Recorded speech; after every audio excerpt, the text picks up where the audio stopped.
Hello दोस्तों, आप सबका मेरे यूट्यूब चैनल पर स्वागत है। और आज हम लोग जानेंगे हाइट एंड डिस्टेंस को सॉल्व करने का बहुत ही बेहतरीन तरीका, जिसमें आपको कहीं पर भी साइन थीटा जो जो वैल्यू होते हैं, साइन थीटा कॉट थीटा, इन सारे के वैल्यू जो 30 डिग्री 60 डिग्री 45 डिग्री, इन सारे किसी भी तरह के वैल्यू आपको रटने की जरूरत नहीं पड़ेगी। बस ये आपको ये दो ट्रायंगल याद रखने हैं और इसके आधार पर आप कई सारे सवाल जो है, मैक्सिमम सवाल आप हाइट एंड डिस्टेंस के सॉल्व कर सकते हैं। तो चलिए इस वीडियो को शुरू करते हैं। जैसा कि आप देख सकते हैं कि यहाँ पर दो राइट एंगल ट्रायंगल बने हुए हैं और दोनों ही राइट एंगल ट्रायंगल में भुजाओं के पास कुछ वैल्यू लिखे हुए हैं। तो हमें उन वैल्यू को जो है वो याद रखना है और हमें कुछ भी याद रखने की जरूरत नहीं है। तो सबसे पहले फिगर 1 की बात करते हैं। तो इस फिगर में आप देख सकते हैं कि 30 के अपोजिट जो है वो 1 लिखा हुआ है और 60 डिग्री के अपोजिट जो है वो 3 लिखा हुआ है और 90 के अपोजिट जो भुजा है वो 2 जो है वो लिखा हुआ है। बस आपको इसी तरह से याद रखना है कि 60 डिग्री के अपोजिट जो भुजा होगी उसके जो वैल्यू है वो √3 है और 30 के अपोजिट जो भुजा है उसकी जो वैल्यू है वो कितनी है, 1। और 90 के जो अपोजिट है उसकी भुजा की जो वैल्यू है वो है 2। तो सिमिलरली उसी तरह से अगर फिगर 2 में अगर हम आए तो अगर 45 के अपोजिट जो भुजा होगी वो 1 होगी, उसी तरह से इसके 45 की भुजा के सामने 1 और 90 के अपोजिट जो है वो √2 होगी। ठीक है, तो इस तरह से हमें इन सारे वैल्यू को याद रखना है। और अब हम जानते हैं कि इन दोनों ट्रायंगल को कैसे सवाल में अप्लाई करते हैं। तो चलिए एक सवाल से समझते हैं। जैसे कि आप यहाँ देख सकते हैं कि यहाँ पर एबीसी एक ट्रायंगल, राइट एंगल ट्रायंगल दी गई है और उसमें जो है एबी का मान जो है हमें निकालना है, जिसमें एसी 20 मीटर जो है वो दिया हुआ है। तो सबसे पहले हमें ये डिसाइड करना है ये फिगर 1 है या फिगर 2। तो यहाँ पे आप देख सकते हैं कि 30 डिग्री है वाला ट्रायंगल है, इसका मतलब कि ये फिगर 1 है। फिगर 1 में हमें पता है कि ये 60 डिग्री हो जाएगा। तो इसका मतलब कि 60 डिग्री का अपोजिट √3 होता है, 30 के अपोजिट 1 होता है और 90 के अपोजिट 2 होता है। तो यहाँ पे देख सकते हैं कि 2 के पास हमें कितना लिखा हुआ है, 20 मीटर। इसका मतलब कि जो 2 की जो वैल्यू है वो 20 दी गई है, 20 मीटर दी गई है। तो इसका मतलब एक की वैल्यू कितनी होगी, एक की वैल्यू जो है वो 10 मीटर होगी। तो एक जो है यानी ए बी किसके बराबर है, ए बी 1 के बराबर है। तो इसका मतलब ये हुआ कि ए बी जो है वो 10 के बराबर है, यानी इसका मतलब ए बी की जो वैल्यू होगी वो 10 मीटर होगी। बस यही इस सवाल का उत्तर हो जाएगा। तो देखा दोस्तों कैसे मैंने इस सवाल को काफी आसानी से सॉल्व कर लिया, बिना टेन 30 या साइन 30 इस तरह के कोई भी वैल्यू बिना लगाए जो है हमने इसे सॉल्व कर लिया। तो चलिए एक और सवाल करते हैं। अब ये सवाल देखिए, इसमें क्या करना है कि हमें ए बी का मान जो है वो फाइंड आउट करना है और यहाँ पे सी डी जो है वो 40 मीटर जो है वो दिया हुआ है। तो सबसे पहले हमें ये जानना है कि ये फिगर 1 है या फिगर 2 है। तो ये जाहिर तौर पर देख सकते हैं निश्चित रूप से ये फिगर 1 है और इसमें दो फिगर 1 है। तो फिगर 1 देखिए कि यहाँ पे ए बी डी इसमें भी है और फिगर 1 इसमें भी है, ए बी सी ट्रायंगल में भी है। तो हमें दोनों में जो जो मान होते हैं उन्हें लिखना है सबसे पहले। तो चलिए वो सब मान लिखते हैं। तो ये जो ए है ये कितना हो जाएगा, 60 डिग्री। ठीक है, और उसी तरह से ये जो है अगर इसकी बात करें तो ये कितना हो जाएगा, 30 डिग्री। ये एंगल 30 डिग्री हो जाएगा। ठीक है, ए बी सी ट्रायंगल में ये 30, ये 60। तो इस तरह से हम बाकी सारे मान को भी लिखते हैं। तो ये 60 के अपोजिट है तो ए बी कितना हो जाएगा, √3। और बी सी कितना हो जाएगा, 1। ठीक है, उसी तरह से अगर बड़े वाले ट्रायंगल की बात करें ए बी डी की, तो 60 के अपोजिट जो है ये कितना हो जाएगा, √3 पूरा। ठीक है, √3 हो जाएगा। और ए बी की बात करें तो कितना होगा, 30 के अपोजिट, तो ये 1 हो जाएगा, ये 1 हो जाएगा। ठीक है, ये पूरा ए बी जो है वो 1 हो जाएगा और ये पूरा √3 है। ठीक है, तो आप यहाँ पे एक चीज देख सकते हैं कि ए बी जो भुजा है वो √3 भी है और 1 भी है। तो ये संभव नहीं हो सकता। एक ही साइड की जो लंबाई है वो सेम जो है होनी चाहिए, पर यहाँ पे सेम नहीं है। तो इसका मतलब हमें इसे इक्वल करना होगा। तो 1 को हम क्या करेंगे, √3 से गुना कर देंगे। तो जैसे ही 1 को √3 से गुना करेंगे तो इसमें भी √3 जो है वो गुना हो जाएगा, क्योंकि ये रेशियो है तो इसमें भी गुना करना पड़ेगा। तो ये कितना हो जाएगा, 3, और ये हो जाएगा √3।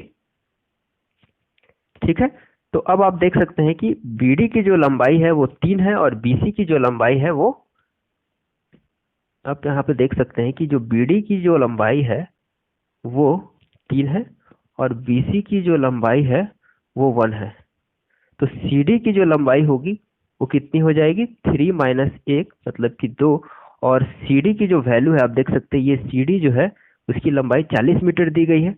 तो CD की वैल्यू 40 है, मतलब कि 2 की जो वैल्यू है वो सवाल में 40 दी गई है।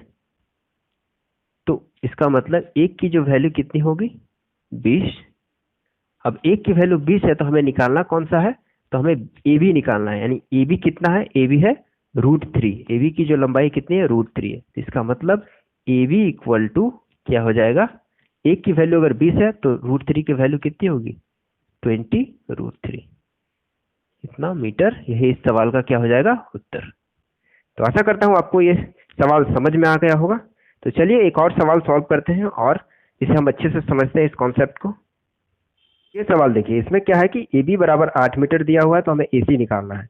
तो ये सवाल बेसिकली एक हाइट एंड डिस्टेंस का सवाल है, जिसमें AB एक भवन है और PC दूसरा भवन है, और इन दोनों भवनों के बीच की दूरी हमें जो है वो फाइंड आउट करनी है। और जिसमें एक भवन AB है उसकी ऊंचाई जो है वो 8 मीटर दी गई है। तो मैंने सवाल नहीं लिया है क्योंकि सवाल काफ़ी बड़ा होता है, और मेरा एक वीडियो बनाने का पर्पज़ यही है कि आप फिगर में कैसे उस सारे कॉन्सेप्ट जो मैंने अभी बताया, फिगर 1 फिगर 2 को कैसे अप्लाई करना है वो समझाना, इसलिए मैंने सवाल को नहीं लिया है। ठीक है, तो चलिए अब देखते हैं कि इस फिगर में कैसे हम लोग वो फिगर 1 और फिगर 2 का कॉन्सेप्ट लगा करके कैसे सॉल्व कर सकते हैं।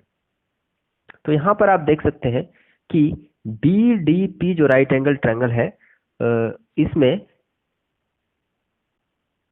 ये जो एंगल है वो कितना हो जाएगा, 30 डिग्री, क्योंकि ये जो है पूरा एंगल एक एकांतर कोण है और ये जो है 30 डिग्री है, तो ये भी 30 हो जाएगा। ठीक है, तो उसी तरह से आप देख सकते हैं ये जो एंगल है ये कितना हो जाएगा, 60 डिग्री। ये जो एंगल है वो 60 डिग्री हो जाएगा। ठीक है, तो अब हम इस ट्रायंगल में फिगर 1 का जो कॉन्सेप्ट है कि 60 डिग्री के अपोजिट कितना होता है, √3।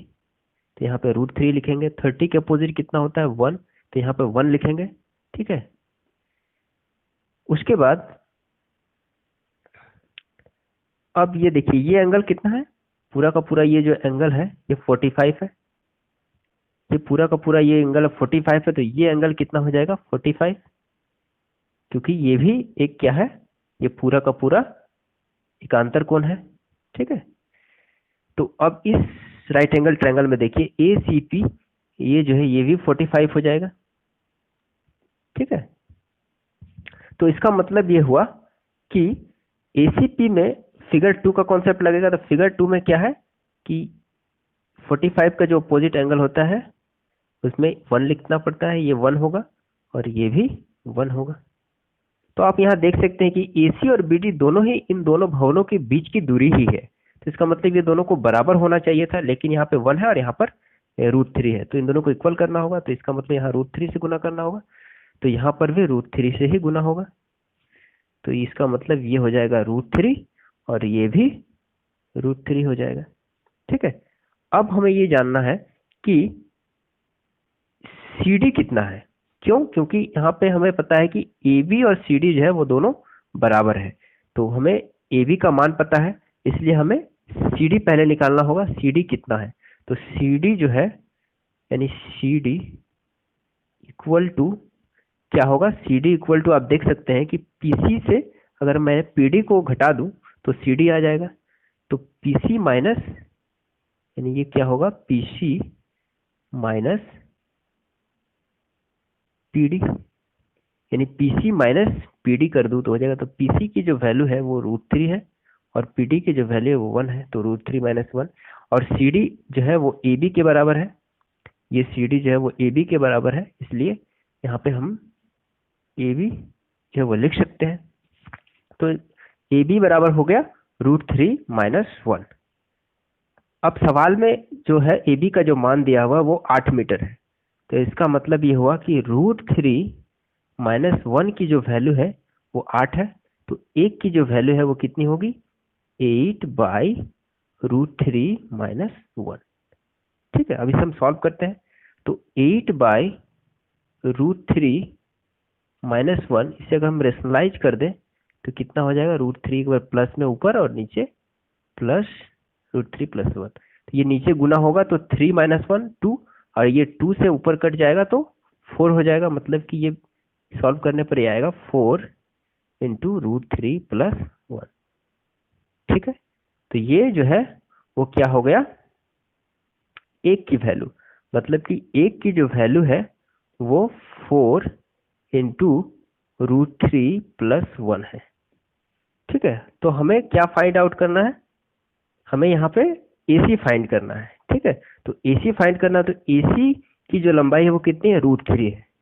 ठीक है, तो AC की लंबाई √3 है, मतलब कि एक की जो वैल्यू है वो 4 × √3 + 1 है। तो √3 की जो वैल्यू होगी वो कितनी होगी, तो इसमें √3 गुना कर दीजिए।